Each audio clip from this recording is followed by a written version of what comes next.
The U.S. military says it shot down an Iranian drone in the Arabian Sea that was approaching a U.S. aircraft carrier with what officials described as an unclear intent. Just hours earlier, Iranian forces are said to have harassed a U.S.-flagged merchant vessel in the Strait of Hormuz.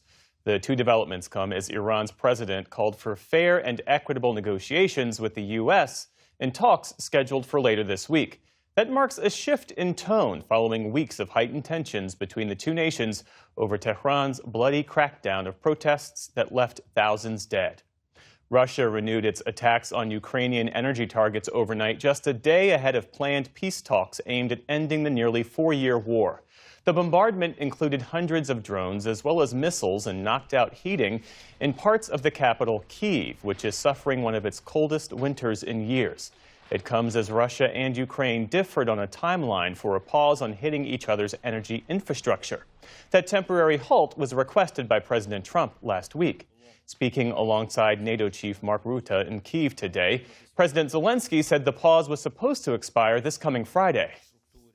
We will contact the American side regarding this matter. I expect that our partners will not remain silent about what is happening.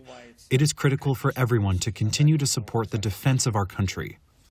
But in the Oval Office this afternoon, President Trump insisted that the pause was only due to last until this past Sunday and that President Vladimir Putin of Russia had indeed, quote, kept his word.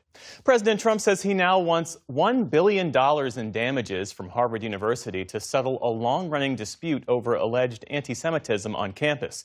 That's double the amount the Trump administration had been seeking.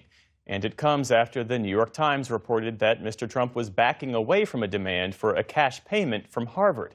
In a series of social media posts, the president fired back, calling that reporting completely wrong.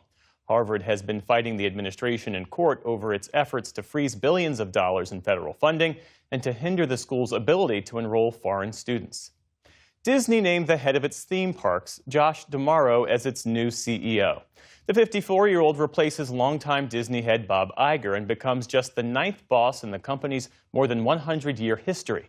D'Amaro takes over at a time when Disney is riding high with box office hits like Zootopia 2 and the latest Avatar film, but is also seeing fewer international visitors at its U.S. theme parks. Disney shares ended slightly lower following the news.